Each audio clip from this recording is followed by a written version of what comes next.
Paz e bem, sou Paulo da Costa Paiva, leigo professo na Ordem Franciscana Secular e também idealizador da mídia digital Partilha Franciscana. Hoje vamos na continuidade a histórias e relatos de santos, beatos, veneráveis e servos de Deus na Ordem Franciscana Secular.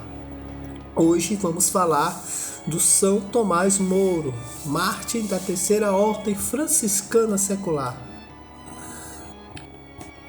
Nasceu em 1477 e morreu em 1535, canonizado por Pio IX em 1935. Tomás Moro nasceu em Chelsea, Londres, na Inglaterra, no ano de 1478. Seus pais eram cristãos e educaram os filhos no seguimento de Cristo. Aos 13 anos de idade, ele foi trabalhar como mensageiro do arcebispo de Canterbury, que, percebendo a sua brilhante inteligência, o enviou para a Universidade de Oxford. Seu pai, que era um juiz, mandava apenas o dinheiro indispensável para os seus gastos. Aos 22 anos, já era doutor em Direito e um brilhante professor. Como não tinha dinheiro, sua diversão era escrever e ler bons livros. Além de intelectual brilhante, tinha uma personalidade muito simpática, um excelente bom humor e uma devoção cristã arrebatadora.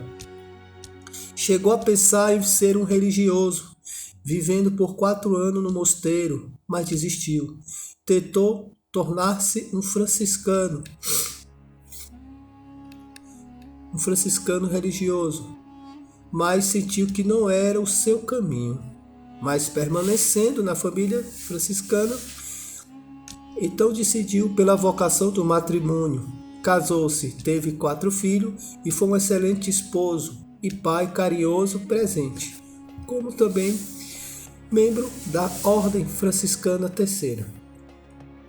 Mas sua vocação ia além, estava na política e literatura.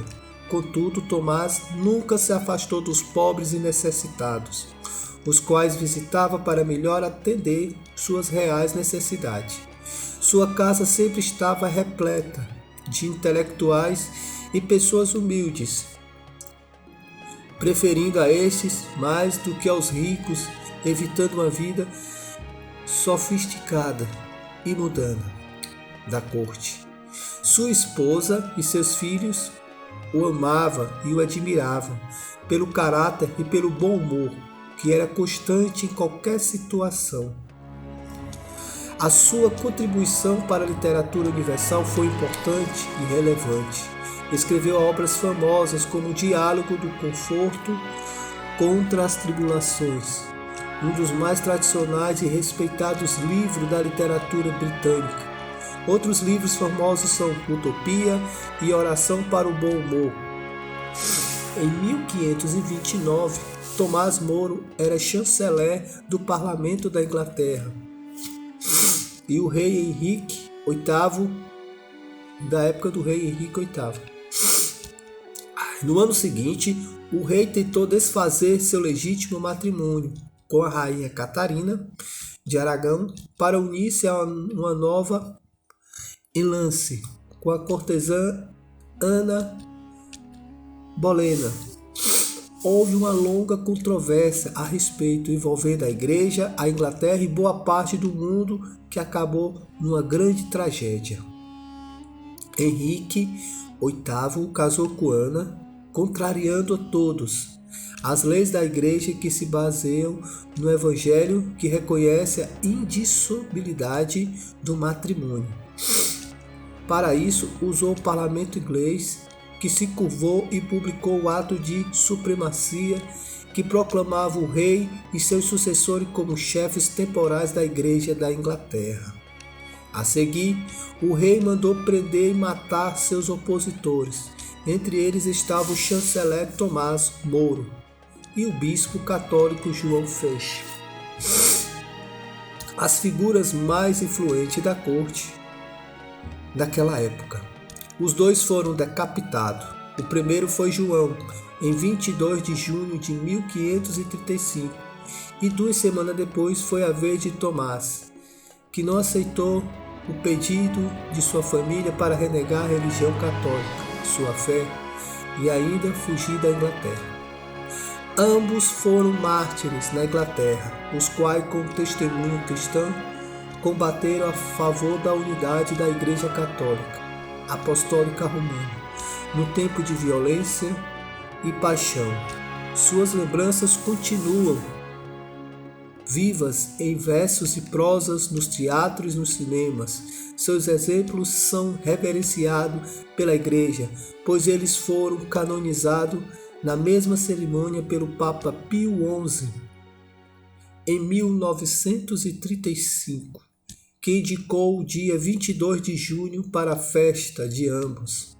São Tomás Moro deixou registrada sua irreverência aquela faça real por meio da declaração pública que pronunciou antes de morrer: sedes testemunhas de que eu morro na fé e pela fé na Igreja de Roma, e morro fiel servidor de Deus e do Rei.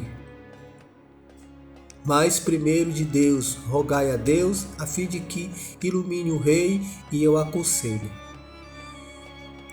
O Papa João Paulo II, no ano de 2000, declarou São Tomás Moro padroeiro dos políticos. Aqui nós temos a história de mais um irmão da Ordem Terceira. E bem assim é como a Igreja e a própria Ordem Terceira o reconhece como irmão da franciscano secular, que era uma pessoa da elite intelectual, com uma forte presença na política e na história da Inglaterra, mas que nem por isso se deixou se levar por uma vida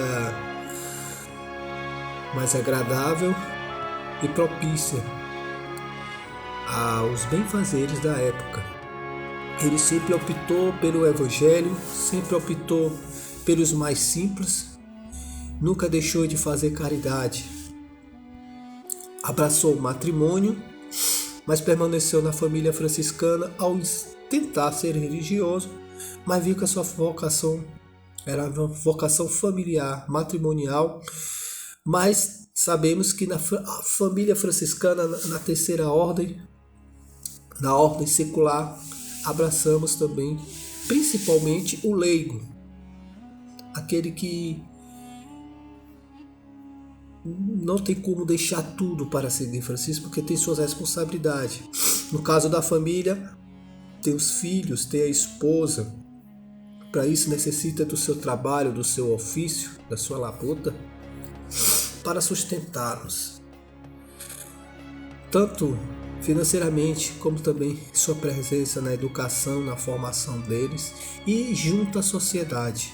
Leigos como nós temos um trabalho importantíssimo em ser fermento na sociedade, ir naqueles locais que os religiosos e os sacerdotes ainda têm uma certa dificuldade, por ter uma missão demasiadamente grande e não pode abranger todos os cantos.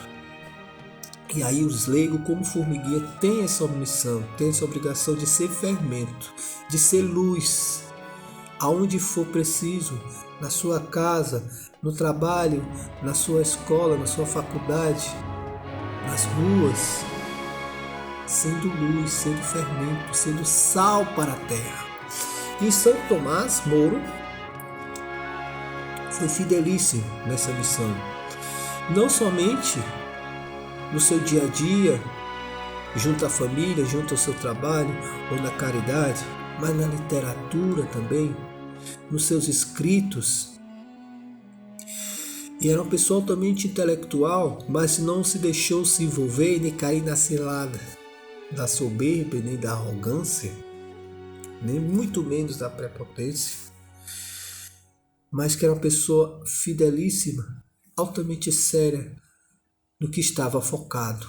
que era o anúncio do Evangelho através da sua missão, que era seu ofício, e também junto à caridade. Daquela forma, manifestando o Cristo ressuscitado, o Cristo glorioso, acolhendo todos aqueles pequeninos que manifestava o Cristo crucificado. E diante da grande provação de sua vida, aquele que era contemporâneo e convivia próximo ao rei da Inglaterra, Henrique VIII, não se deixou se levar pela opressão, pela perseguição. Foi até as últimas consequências, porque ele confiava na fé que tinha e nas promessas de Cristo. E assim como os mártires dos primeiros, nos primórdios da caminhada, São Tomás Moro também foi vítima, assim como o bispo da cidade, foram vítimas de martírio, ambos decapitados. Ambos foram decapitados, assim como, segundo a tradição, Paulo foi decapitado. Mas a sua presença permaneceu. Através do seu testemunho, muitos corações foram tocados. Eles não foram esquecidos, mas estão eternizados pelo seu testemunho de mártires, pelo seu sangue derramado. E muitas das vezes, nós, como franciscanos secular, nos martirizamos no dia a dia, diante de tanta dificuldade, de tanta violência, de tanto egoísmo, de tanto ódio. E às vezes, na nossa forma de se doar no dia a dia, diante de tanta pancada, diante de tanta porrada, de tanta desmotivação, nos mantendo firmes na fé, no serviço e no testemunho, tornamos-se mártires do cotidiano. E na perseverança, na permanência do testemunho e na fé, nos tornamos luzes para o mundo. Amém? São Francisco, Pai Seráfico, rogai por nós. Estaremos sempre reunidos em nome de Deus, que é Pai, Filho e Espírito Santo. Amém.